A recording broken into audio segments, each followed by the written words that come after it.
মোৰ নাম ৰূপালী। মোৰ দেউৰৰ ওচৰত হঠাতে ইমান পইচা ক'ৰ পৰা আহিছিল মই গম পোৱা নাছিলোঁ। আমি দুখীয়া পৰিয়ালৰ মানুহ, সেয়ে ইমানবিলাক পইচা ক'ৰ পৰা আহিছিল সেয়া মই বুজিব পৰা নাছিলোঁ। মই এগৰাকী বিধৱা মহিলা। কেইবছৰমান আগতে মোৰ স্বামীৰ মৃত্যু হৈছিল আৰু মোৰ আগে পিছেও কোনো নাছিল। মোৰ এটা 7 বছৰীয়া ল'ৰা আছিল। মোৰ বিয়া বহুত কম বয়সতেই হৈছিল আৰু এতিয়া মোৰ বয়স 28 বছৰ। স্বামীৰ মৃত্যুৰ পিছত মোৰ নিজৰ মানুহ বুলিবলৈ মাত্ৰ মোৰ দেউৰ আছিলে। মোৰ মাৰ ঘৰত অকল মোৰ মা আছিলে আৰু তেওঁ মোৰ বিয়াৰ এবছৰৰ পিছতে এই পৃথিৱী এৰি গুচি গৈছিল। বাকী কোনো সম্পৰ্কীয়ৰ পৰা মই একো আশা কৰা নাছিলোঁ যে তেওঁলোকে মোৰ আৰু মোৰ ল'ৰাৰ আশ্ৰয় দিব। সেইকাৰণেই মই দেউৰৰ লগতেই থকাৰ সিদ্ধান্ত কৰিছিলোঁ। মোৰ দূৰ সম্পৰ্কীয়সকলে আহি মোক বুজাবলৈ ধৰিলে যে দেউৰ তোমাৰ কাৰণে পৰপুৰুষ আৰু মই তেওঁৰ লগত একেটা ঘৰতে থাকিব নালাগে। তেতিয়া মই তেওঁলোকক কৈছিলোঁ যে ঠিক আছে, আপোনালোকে মোক আপোনাৰ ঘৰত ৰাখক। তেতিয়া তেওঁলোকে মনে মনে থাকিছিল। আজিৰ দিনত কোনেও কাৰো বোজা উঠাবলৈ নাহে, কিন্তু মোৰ দেউৰে মোক প্ৰতিশ্ৰুতি দিছিল যে তেওঁ মোৰ আৰু মোৰ ল'ৰাৰ চোৱা চিতা কৰিব। আমাক ওচৰৰ মানুহ, সম্পৰ্কীয় সকলোৱে বৰ আমনি কৰিলে যে আমি এটা ঘৰত থকাটো ভাল কথা হোৱা নাই, কিন্তু তাৰ পৰিৱৰ্তে কোনেও মোক তেওঁলোকৰ ঘৰত ৰাখিবলৈ বা সহায় কৰিবলৈ আগবাঢ়ি অহা নাছিল। মই বুজি পাইছিলোঁ যে মানুহে মাত্ৰ সমালোচনা কৰি ভাল পায়। তেওঁলোকৰ যদি সঁচাকৈয়ে মোক লৈ চিন্তা হ'লহেঁতেন তেন্তে তেওঁলোকে মোক আশ্ৰয় দিলেহেঁতেন, কিন্তু তেওঁলোকৰ সেই কথাটোত কোনো গুৰুত্ব নাছিলে আৰু তেওঁলোকৰ উদ্দেশ্য মাত্ৰ মোক আমনি কৰাৰ আছিল। তাৰ পিছত মই বেলেগ এঠাইত থকাৰ সিদ্ধান্ত ল'লোঁ। মোৰ দেউৰে ক'লে যে সেই ঠাইখিনিৰ পৰিৱেশ ভাল নহয়। মই সেই ঠাইখিনিত ঘটা বহুত ঘটনাৰ বিষয়ে শুনিছোঁ যে তাত মহিলাক বেয়া কামত ব্যৱহাৰ কৰা হয়। আপুনি মোৰ দাদাৰ সন্মান, আপোনাক তাত থকাৰ অনুমতি মই একেবাৰেই নিদিওঁ। মোৰ ভতিজা মোৰ দাদাৰ একমাত্ৰ অংশ আৰু এতিয়া তাৰ দায়িত্ব মোৰ। মোৰ দেউৰৰ কথা শুনি মোৰ মনটো বহুত ভাল লাগিল, কিন্তু মোক সমাজৰ কথাই বৰ অশান্তি দি আছিল। তাৰপিছত এদিন মোৰ দেউৰে ক'লে যে আমি এই গাঁও এৰি ক'ৰবাত দূৰলৈ যোৱাটো ভাল হ'ব। মোৰ তেওঁৰ এই কথাটো শুনি বৰ ভাল লাগিল। তাৰপিছতে আমি সেই ঠাই এৰি দূৰলৈ গুচি আহিলোঁ। ইয়াতে কোনেও আমাক চিনি নাপায় আৰু আমি কাৰো লগত কথাও পতা নাছিলোঁ আৰু কাৰো লগতে সম্পৰ্কও ৰখা নাছিলোঁ। যদি আমাৰ ওচৰৰ কোনো মহিলা আমাৰ ঘৰলৈ আহে আৰু মোৰ দেউৰ আৰু মোৰ সম্পৰ্কৰ কথা সোধে, তেতিয়া মই কওঁ যে তেওঁ মোৰ সৰু ভাই। তাৰ পিছতে আমাৰ ওচৰে পাজৰে কথাটো বিয়পি পৰিলে যে মই মোৰ ভাইটিৰ লগত এই ঘৰটোত থাকোঁ। সেইকাৰণে আমি ইয়াতেই কোনো ধৰণৰ সমস্যাৰ সন্মুখীন হ'বলগীয়া হোৱা নাছিল। মোৰ ওচৰত মোৰ বিয়াৰ সোণৰ গহনা আছিল, যিবিলাক বেচি আমি ইয়ালৈ আহিছিলোঁ। তাৰ পিছতে মোৰ দেউৰে তেওঁৰ ব্যৱসায় আৰম্ভ কৰিছিল আৰু তেওঁৰ ব্যৱসায় দিনে দিনে ডাঙৰ হৈ যাবলৈ ধৰিছিল। ঘৰলৈ বহুত টকা পইচা আহিবলৈ ধৰিলে। মই বহুতবাৰ মোৰ দেউৰক তেওঁৰ ব্যৱসায়ৰ বিষয়ে সুধিছিলোঁ, কিন্তু তেওঁ প্ৰতিবাৰেই মোৰ কথাৰ ভালকৈ উত্তৰ দিয়া নাছিল। ময়ো বেছি সোধা পোছা কৰা নাছিলোঁ। মোৰ কাৰণে এইটোৱেই যথেষ্ট আছিল যে পইচা আহি আছে। মোৰ দেউৰ এজন ভাল ল'ৰা আছিল। তেওঁৰ পৰা কেতিয়াও কোনো বেয়া কামৰ ভয় নাছিল। সেইকাৰণেই মই বেছি সোধা পোছা নকৰিলোঁ। দেউৰৰ ওচৰত যেতিয়াই বহুত পইচা হ'ল, আমি সেই ঘৰটো এৰি দিছিলোঁ আৰু এটা বহুত ডাঙৰ ঘৰ কিনিছিলোঁ। এতিয়া আমি ডাঙৰ ঘৰত থাকিবলৈ লৈছিলোঁ। আমাৰ চাল চলন, জীৱন প্ৰণালী ধনী লোকৰ দৰেই হৈ উঠিছিল। আমাৰ সকলো সম্পৰ্কীয় দুখীয়া আছিল। সেয়ে আমাৰ ইমান টকা পইচা দেখি সকলো সম্পৰ্কীয়ই আমাৰ ঘৰলৈ অনাই আহিবলৈ ধৰিছিল। মোৰ দেউৰৰ বিয়া হোৱা নাছিল আৰু তেওঁৰ ওচৰত ইমান টকা পইচা থকা দেখি সকলোৰে চকু কপালত উঠিছিল। এতিয়া তেওঁলোককো মোৰ ঘৰত দেখিবলৈ ধৰিলোঁ, যিয়ে মোক আগতে দেউৰৰ লগত থকা কথাটোত আপত্তি কৰিছিল। এতিয়া তেওঁলোকেতো এনেকৈ ক'বলৈ ধৰিলে যে দেউৰৰ লগত বিয়া হৈ যোৱা, নহ'লে বেলেগকৈ থাকা। তুমি তেওঁৰ লগত থকাটো ভাল কথা নহয়। সকলোৰে কথাই মোৰ অন্তৰত আঘাত দিছিলে। ডাঙৰ ঘৰটোত অহাৰ পিছত মই এজনী বুঢ়ী আইতা ঘৰৰ কাম কৰাকৈ ৰাখিছিলোঁ। তেওঁ সকলো সময়তে আমাৰ লগতেই থাকিছিল। এতিয়া মই ঘৰত অকলে থকা নাছিলোঁ। ধনী হোৱাৰ পিছত মোৰ দেউৰে আৰু এটা কাম আৰম্ভ কৰিলে। তেওঁ প্ৰতি মাহেই 50 জনী ছোৱালীৰ বিয়া কৰায়। সেই ছোৱালীকেইজনী বহুত দুখীয়া ঘৰৰ হয়। বিয়া হোৱাৰ পিছত তেওঁলোকক স্বামীসকলৰ লগত হনিমুনৰ সলনি তীৰ্থযাত্ৰাত পঠায় আৰু সকলো খৰচ মোৰ দেউৰে নিজেই দিয়ে। এই কথাটোৰ পৰা মই বহুত আনন্দিত হৈছিলোঁ। কিন্তু আচৰিত কথা এইটো আছিল যে যেতিয়া ছোৱালীবিলাকে তীৰ্থযাত্ৰালৈ গৈছিলে আৰু বিধৱা হৈ উভতিছিলে, মই বৰ চিন্তিত হ'বলৈ ধৰিলোঁ, কাৰণ এনেকুৱা প্ৰতিজনী ছোৱালীৰ লগতেই হৈছিল। এই কথা শুনি মোৰ দেউৰো চিন্তিত হৈছিল, কাৰণ তেওঁৱেই ঈশ্বৰৰ দৰ্শন কৰিবলৈ এই দায়িত্ব লৈছিল, দুখীয়া ঘৰৰ ছোৱালীৰ বিয়া পাতি দিয়া আৰু তেওঁলোকক তীৰ্থযাত্ৰাত পঠোৱা। কিন্তু এই অদ্ভুত ধৰণৰ ঘটনা ঘটিবলৈ লৈছিল। মোৰ দেউৰে ক'লে যে মই এই কথাটো কোনো ছোৱালীকে গম পাবলৈ নিদিওঁ যে যিয়ে তীৰ্থৰ যাত্ৰালৈ যায় তেওঁৱেই বিধৱা হৈ উভতিব লগা হয়। মোৰ দেউৰৰ কথাটো বৰ অদ্ভুত লাগিলে। মোৰ মতেতো ছোৱালীবিলাকে তীৰ্থযাত্ৰালৈ যোৱাৰ আগতে এই কথাটো জনা উচিত, কাৰণ তাত নিশ্চয় কিবা অদ্ভুত আৰু ভয়ংকৰ ঘটনা ঘটে, যি সকলোবিলাক ছোৱালীৰ লগতেই হৈ আছিলে। মই মোৰ দেউৰক এই কথাটো বুজাবলৈ চেষ্টা কৰিলোঁ যে ছোৱালীবিলাকে আগতে এই কথাটো জানিব লাগে যে যাত্ৰাৰ পৰা উভতি অহাৰ সময়ত তেওঁলোকৰ স্বামীৰ মৃত্যু হয়। কিন্তু মোৰ এই কথাটোত জীৱনত প্ৰথমবাৰৰ বাবে দেউৰে মোৰ ওপৰত খং কৰিছিল। বিনা কাৰণত তেওঁৰ এনেকুৱা ব্যৱহাৰে মোক বৰ চিন্তিত কৰিলে। তেওঁৰ এনেকুৱা ব্যৱহাৰ মোক আচৰিত কৰি তুলিলে। ইয়াৰ আগতে তেওঁ মোক কেতিয়াও এনেকৈ কথা কোৱা নাই, বৰঞ্চ তেওঁ তেওঁৰ ককায়েকৰ বিধৱা পত্নী বুলি সন্মান কৰিছিল। কিন্তু মই কেতিয়াও কল্পনাও কৰিব পৰা নাছিলোঁ যে মোৰ দেউৰে মোক এনেকৈ কেতিয়াবা কথা ক'ব বুলি। মোক এনেকুৱা ব্যৱহাৰ কৰি মোৰ দেউৰ আমাৰ কোঠাৰ পৰা ওলাই গৈছিল। মই মোৰ ল'ৰাটোক ৰাতিৰ আহাৰ খোৱালোঁ আৰু শুৱাই থলোঁ। কিন্তু মোৰ নিশা টোপনি নহা হ'ল, কাৰণ মোৰ দেউৰৰ কাণ্ড কাৰখানা দিনে দিনে বৰ অদ্ভুত হ'বলৈ ধৰিছিল।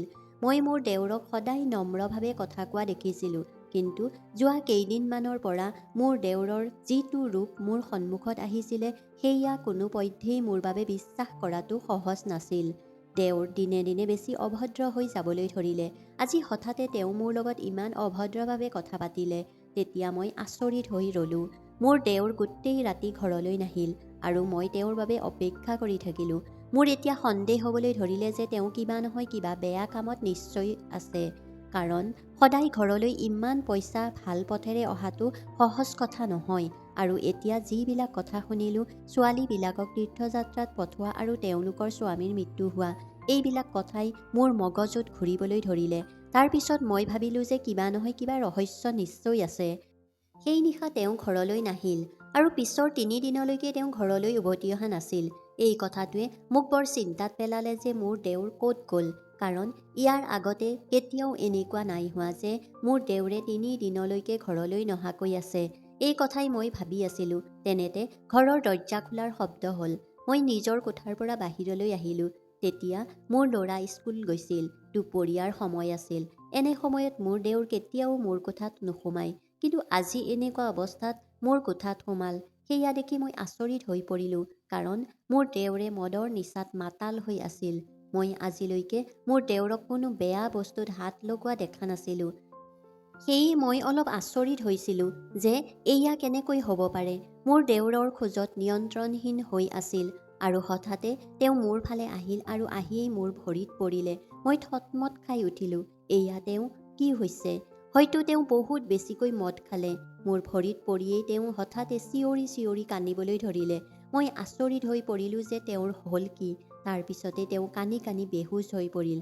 এই দুপৰীয়া এনেকুৱা সময়ত মোৰ দেউৰ মোৰ কোঠাৰ ভিতৰত আহি বেহুচ হৈ পৰিল আৰু এতিয়া যদি কোনোবাই দেখে তেন্তে হয়তো মোৰ সন্মান অলপো নাবাচিব। এই সময়ত মই ঘৰত অকলে আছিলোঁ।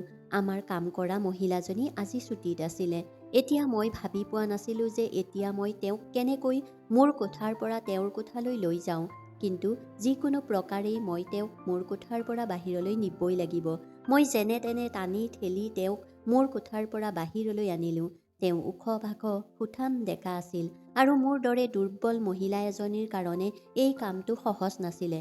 মই যেনে তেনে তেওঁক তেওঁৰ কোঠালৈ লৈ গ'লোঁ আৰু তেওঁক মজিয়াতে পেলাই থৈ মই মোৰ কোঠালৈ আহিলোঁ। এতিয়া মোৰ ল'ৰাৰ স্কুল ছুটীৰ সময় হৈছিল আৰু মই তাক আনিবলৈ যাবলৈ আছিল। মই মোৰ কোঠাটো বন্ধ কৰি দেউৰৰ কোঠাটোত বাহিৰৰ পৰা তলা লগাই দিলোঁ, যাতে তেওঁ এই অৱস্থাতে ক'তো যাব নোৱাৰে। মই বহুত চিন্তাত পৰিছিলোঁ। মই স্কুললৈ গ'লোঁ। ল'ৰাক স্কুলৰ পৰা লৈ যেতিয়া ঘৰলৈ উভতিলোঁ, তেতিয়া মোৰ দেউৰ নিজৰ কোঠাৰ ভিতৰতেই বন্ধ হৈ আছিল। মোৰ ল'ৰাক গা ধুৱাই তাক খাবলৈ দিলোঁ আৰু তাৰ পিছত সি টিউচনলৈ গ'ল। টিউচনলৈ যোৱাৰ পিছতেই মই দেউৰৰ কোঠাৰ তলা খুলিলোঁ। তেতিয়া দেখিলোঁ যে তেওঁ এতিয়ালৈকে তেনেকৈয়ে বেহুচ হৈ পৰি আছে। এতিয়া মোৰ তেওঁৰ প্ৰতি চিন্তা হ'বলৈ ধৰিলে, কাৰণ তেওঁ বহুত সময় এনেকৈয়ে পৰি আছে। হয়তো মদৰ নিচা বহুত বেছি হৈছিলে, যাৰ ফলত তেওঁৰ এতিয়ালৈকে জ্ঞান অহা নাছিল। মই বুজিব পৰা নাছিলোঁ এতিয়া মই কি কৰোঁ যাৰ ফলত তেওঁৰ জ্ঞান আহিব। তাৰ পিছত হঠাতে মোৰ মনত এটা বুদ্ধি আহিলে। মই পাকঘৰলৈ গ'লোঁ আৰু এটা মগত পানী লৈ দেউৰৰ ওচৰলৈ আহিলোঁ। তাৰ পিছত গোটেই মগ পানী তেওঁৰ চকু আৰু মূৰত ঢালি দিলোঁ। একেৰাহে পানী তেওঁৰ মুখত পৰাৰ কাৰণে তেওঁ থতমত খাই উঠি বহিল। কিন্তু এতিয়াও তেওঁৰ সম্পূৰ্ণ জ্ঞান অহা নাছিল। মই তেওঁক ক'লোঁ যে এতিয়া তুমি অলপ বিচনাত শুই দিয়া। যেতিয়া তোমাৰ ভালকৈ জ্ঞান আহিব তেতিয়া মই তোমাৰ লগত কথা পাতিম। মোৰ দেউৰৰ সঁচাকৈয়ে চাগৈ ভালকৈ জ্ঞান অহা নাছিল। সেয়ে তেওঁ মূৰটো জোকাৰি বিচনাৰ ফালে গ'ল। তেওঁৰ এই অৱস্থা দেখি মই অনুভৱ কৰিব পাৰিছিলোঁ যে তেওঁ আজি প্ৰথমবাৰৰ বাবে মদ খাইছে। ৰাতি প্ৰায় 12 মান বজাত মোৰ কোঠাৰ দুৱাৰত কোনোবাই টুকুৰিয়ালে। মই চক খাই উঠিলোঁ। মোৰ ল'ৰা তেতিয়া শুই গৈছিল। মই এবাৰ তাৰ ফালে চাইছিলোঁ আৰু এবাৰ দৰজাৰ ফালে চাইছিলোঁ। মোৰ মনটোৱে কৈছিল যে দৰজাত মোৰ দেউৰেই টুকুৰিয়াইছে, কাৰণ গোটেই দিন তেওঁ বেহুচ হৈয়ে আছিল। এতিয়া মই নিশ্চিত হৈছিলোঁ যে মোৰ দেউৰৰ জ্ঞান আহিছে। এতিয়া মই যিকোনো প্ৰকাৰেই জানিব লাগিব যে আচলতে তেওঁৰ কি হৈছে। আৰু মই লাহেকৈ মোৰ ল'ৰা সাৰ নোপোৱাকৈ বিচনাৰ পৰা নামিলোঁ আৰু লাহে লাহে গৈ দৰজাৰ ওচৰ পালোঁ। লাহে লাহে দৰজাখন খুলি দেখিলোঁ যে মোৰ দেউৰ বাহিৰত থিয় হৈ আছে, কিন্তু দুপৰীয়াতকৈ সম্পূৰ্ণ বেলেগ ৰূপত আছিল। তেওঁ মোৰ চকুত চকু মিলাব পৰা নাছিল। তেওঁৰ চুলি তিতি আছিল। হয়তো তেওঁ গা ধুই আহিছে, হয়তো তেওঁ লাজতে তলমূৰ কৰি আছিল। কিন্তু মই এই কথাটো জানিব বিচাৰিছিলোঁ যে আজি তেওঁ ইমান বেয়া কাম কিয় কৰিলে। মই তেওঁক সুধিলোঁ, আজি তুমি মদ খাইছিলা? তেতিয়া তেওঁ মোৰ ফালে চাবলৈ ধৰিলে। তেওঁৰ চকু চলচলীয়া হৈ উঠিল। তেওঁ লাহেকৈ মূৰটো জোকাৰিলে। এই কথাটো মই আগতেই জানিছিলোঁ যে তেওঁ মদ খাই আহিছিল। সেয়াটো মাত্ৰ মই তেওঁৰ মুখৰ পৰা শুনিব বিচাৰিছিলোঁ। এতিয়া মোৰ বহুত খং উঠিছিল। মই তেওঁক সুধিলোঁ, কিয় খাইছিলা তুমি মদ? মোৰ কথা শুনি তেওঁ মূৰটো তলমূৰ কৰিলে আৰু ক'বলৈ ধৰিলে, মই মদ জানি বুজি খোৱা নাই। সেয়াটো মোৰ লগৰ কেইজনমানে ক'ল্ড ড্ৰিংকছ বুলি কৈ খুৱাইছিল। মই জনা নাছিলোঁ যে মোৰ ধনী বন্ধুসকলে নিচাজাতীয় কিবা মিহলাই যে মোক খুৱাই দিব। মই একেবাৰেই সেই কথা গম পোৱা নাছিলোঁ, আৰু গম পোৱা হ'লে মই কেতিয়াও সেই ক'ল্ড ড্ৰিংকছ নাখালোহেঁতেন। মই মোৰ দেউৰৰ কথা বিশ্বাস কৰিলোঁ, কাৰণ মই এই কথাটো প্ৰথম দিনাই গম পাইছিলোঁ যে মোৰ দেউৰ একেবাৰে বেয়া ল'ৰা নহয়। মই তেওঁক প্ৰথম দিনাৰ পৰাই নিজৰ ভাইটিৰ দৰেই মৰম কৰিছিলোঁ। তেওঁ মোক নিজৰ বায়েকৰ দৰেই সন্মান কৰিছিল। মই তেওঁক বায়েক হিচাপে বুজালোঁ যে তুমি এনেকুৱা ধনী বন্ধুৰ লগত বন্ধুত্ব শেষ কৰা।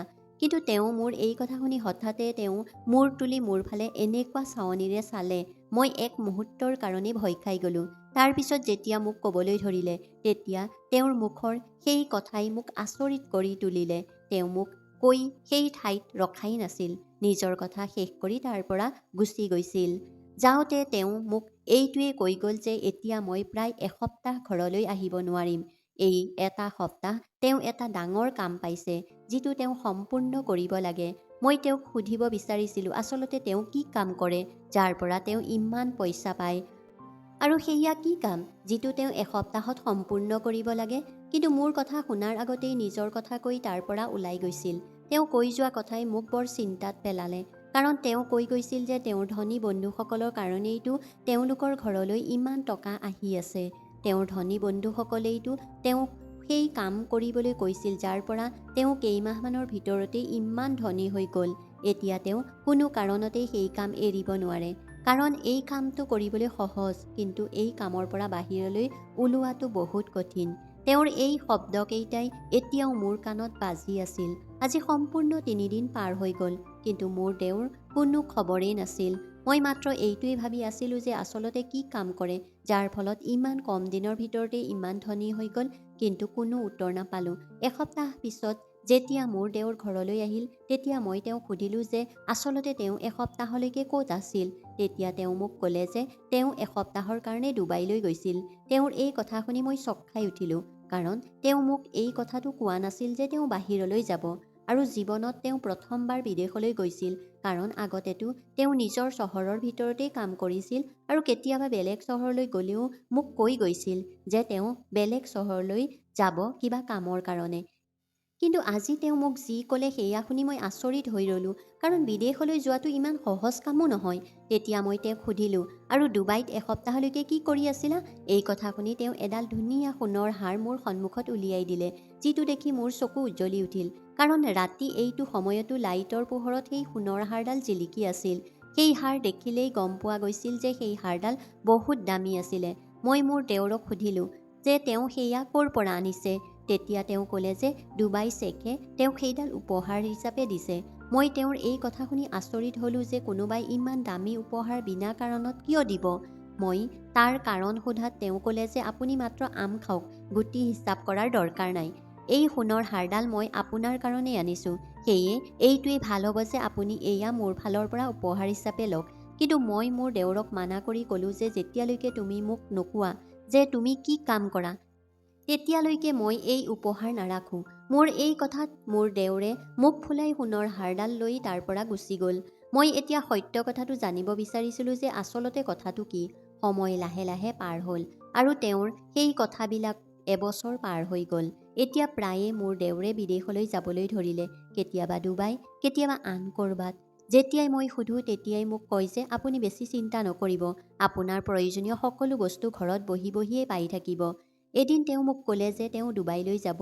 মোৰ কিবা এটা সন্দেহ জাগিল যে তেওঁ ডুবাই নহয়, অন্য ক'ৰবাতহে যাব। সেয়ে মই তেওঁক জিদ কৰিব ধৰিলোঁ যে মইতো বিধৱা, মোকো তীৰ্থযাত্ৰালৈ পঠিয়াই দিয়া। প্ৰথমে তেওঁ মোৰ কথা শুনি আচৰিত হৈ পৰিল। তাৰ পিছত তেওঁ মোৰ কথাত মূৰ জোকাৰি হ'ব বুলি ক'লে। কিন্তু হয়তো তেওঁ পাহৰি গৈছিল যে তেওঁ মোক অকলেই পঠিয়াব লাগিছিল। কিন্তু আচলতে মই সেই ছোৱালীকেইজনীৰ লগতেই তীৰ্থযাত্ৰালৈ গ'লোঁ। তাৰ পিছত তীৰ্থযাত্ৰা গৈ পায়েই যি দেখিলোঁ, সেয়া দেখি মোৰ ভৰিৰ তলৰ মাটি খহি পৰা যেন লাগিল। কাৰণ মই কোনো তীৰ্থস্থানৰ সলনি সেই ছোৱালীকেইজনীৰ লগত ডুবাই গৈ পাইছিলোঁ। কিন্তু মোৰ দেউৰে মোক তাত দেখা পালে আৰু দেখাৰ লগে লগে তাৰ পৰা মোক উলিয়াই লৈ আহি উভতাই পঠিয়ালে আৰু ক'লে যে মই কেইদিনমান ইয়াতেই থাকিম আৰু ঘৰলৈ গৈ আপোনাক সকলো কথা ক'ম, ইয়াত মই কি কৰি আছোঁ। তাৰ পিছত মই ঘৰলৈ গুচি আহিলোঁ। ঘৰলৈ অহাৰ দুদিন হৈছিলহে, তেনেতে এদিন আমাৰ ঘৰৰ বেল বাজিলে। তেতিয়া মই আচৰিত হ'লোঁ, কাৰণ আমাৰ ঘৰলৈ তেনেকৈ কোনো নাহে। মই দৰজা খুলিলোঁ আৰু সন্মুখত যি দেখিলোঁ সেয়া দেখি মই ভয় খাই গ'লোঁ আৰু মই চিঞৰি উঠিলোঁ, কাৰণ সন্মুখত মোৰ দেউৰে তেজেৰে লুতুৰি পুতুৰি হৈ থিয় হৈ আছিল। তেওঁৰ মুখতো তেজ আৰু মূৰৰ পৰাও টোপ টোপকৈ তেজ বৈ আছিল। মই লগে লগে গোটেই দৰজাখন খুলি দিলোঁ। তেতিয়া তেওঁ লেঙেৰাই খোজ কাঢ়ি ভিতৰলৈ আহিলে। মই ডাক্তৰলৈ ফোন কৰিলোঁ আৰু কেইমিনিটৰ পিছতেই ডাক্তৰ আহি পালে। ডাক্তৰে তেওঁৰ আঘাতবিলাক চাফা কৰি বেণ্ডেজ কৰিলে আৰু টোপনিৰ দৰৱ দি তেওঁক শুৱাই থৈ গ'ল। ইফালে মই চিন্তাতে দেউৰৰ ফালে চাই আছিলোঁ। পিছদিনা ৰাতিপুৱা যেতিয়া তেওঁ সাৰ পালে, তেতিয়া মই সুধিলোঁ যে এইবিলাক কি হ'ল? তুমিতো কেইদিনমানত ঘৰলৈ নাহা বুলি কৈছিলা, তেন্তে হঠাতে এইটো অৱস্থাত? তেতিয়া তেওঁ মোৰ ফালে চাই মিচিকিয়াই হাঁহিবলৈ ধৰিলে আৰু ক'লে, বেয়া কৰ্মৰ ফল বেয়াই হয়। মই বেয়া ৰাস্তাত চলিবলৈ লৈছিলোঁ আৰু তাৰ শাস্তি পালোঁ। মই ঈশ্বৰক এইটোৱেই প্ৰাৰ্থনা কৰিছিলোঁ যে মোৰ পাপৰ শাস্তি যেন এই পৃথিৱীতেই পাওঁ, কাৰণ সেই দুনিয়াত শাস্তি বহুত ভয়ানক হয়। তেওঁ কান্দি কান্দি ক'লে। তাৰ পিছত মই সুধিলোঁ যে কি বেয়া কাম কৰিবলৈ লৈছিলা? তেতিয়া তেওঁ ক'লে যে মই ছোৱালীবিলাকৰ বিয়া পাতি দিয়া নাছিলোঁ। মই ডুবাইৰ এটা গেঙৰ কাৰণে কাম কৰিছিলোঁ। মই ছোৱালীবিলাকক বিয়াৰ জালত ফচাই ডুবাইলৈ লৈ গৈছিলোঁ আৰু তেওঁলোকৰ স্বামীবিলাকো আমাৰ গেঙৰেই আছিল। ডুবাই পোৱাৰ পিছত ছোৱালীবিলাকক বিক্ৰী কৰি দিয়া হৈছিল আৰু এসপ্তাহ তেওঁলোকক ব্যৱহাৰ কৰি এইটো কৈ ঘৰলৈ পঠিয়াই দিয়া হৈছিল যে তেওঁলোকৰ স্বামীৰ এক্সিডেণ্টত মৃত্যু হৈছে, কাৰণ ছোৱালীবিলাকে ভালকৈ দেখাই নাছিলে যে তেওঁলোকৰ বিয়া আচলতে কাৰ লগত হৈছিল। এই সকলোবিলাকৰ মাষ্টাৰ মাইণ্ড আছিলে ডুবাইৰ ডন। তেওঁ ছোৱালীবিলাকক বিক্ৰী কৰিছিলে, যাৰ ফলত তেওঁ বহুত টকা পাইছিল। এই কামৰ কাৰণে বেলেগ বেলেগ দেশৰ পৰা ছোৱালী বন্দবস্ত কৰা হৈছিল। তেনেদৰেই আমাৰ চহৰৰ পৰাও মই আৰু মোৰ ধনী বন্ধুকেইজনে সেই দুখীয়া ছোৱালীবিলাকক বিয়াৰ প্ৰলোভন দি ডুবাইলৈ পঠিয়াইছিলোঁ। তাত তেওঁলোকৰ লগত কি হয় সেই ছোৱালীবিলাকে নিজেই বুজি নাপায়, কাৰণ তেওঁলোকে যাৰ লগত তাত থাকে তেওঁলোকৰ এনেকুৱা লাগে যেন তেওঁলোকেই তেওঁলোকৰ স্বামী। আচলতে সেইসকলৰ তাত তেওঁলোকক বিক্ৰী কৰি দিয়া হয়। মই এই কথাটো অনুভৱ কৰিব পাৰিছিলোঁ যে মই বহুত ভুল কাম কৰি আছোঁ। পাপ কাম কৰি আছোঁ। সেইকাৰণে মই সেই ছোৱালীকেইজনীৰ ওচৰত ক্ষমা বিচাৰিছিলোঁ আৰু ডুবাইৰ ডনক মানা কৰি দিছিলোঁ যে মই আৰু এতিয়াৰ পৰা এই কাম নকৰোঁ আৰু মই তাৰ পৰা গুচি আহিছিলোঁ। কিন্তু তেওঁ তেওঁৰ মানুহ পঠাই মোক আক্ৰমণ কৰিলে আৰু মোক মাৰি পেলাবলৈ চেষ্টা কৰিলে। যেনে তেনে মই তাৰ পৰা বাচি আহিলোঁ। মোৰ দেউৰৰ সকলো কথা শুনি মই এতিয়া তেওঁৰ প্ৰতি মোৰ ঘৃণা উপজিল, কাৰণ তেওঁ এজনী দুজনী নহয়, বহুত ছোৱালীৰ জীৱন ধ্বংস কৰিলে। এতিয়া মই তেওঁক ক্ষমা কৰাৰ কোনো প্ৰশ্নই অহা নাছিল। মই লগে লগে পুলিচলৈ ফোন কৰিলোঁ আৰু তেওঁক পুলিচৰ হাতত গতাই দিলোঁ। তেওঁৰ কাৰণে সেই শাস্তিটোৱেই ভাল আছিল, কাৰণ তেওঁ তেওঁৰ দোষ স্বীকাৰ কৰিছিল। তেওঁ আজীৱন কাৰাদণ্ড হ'ল। মই সেই ঘৰটোৰ পৰা গুচি আহিলোঁ, কাৰণ সেয়া কষ্টৰে উপাৰ্জন কৰা টকাৰে কিনা নাছিল। বেয়া কৰ্মৰ ফল সদায় বেয়া হয়। ধন্যবাদ।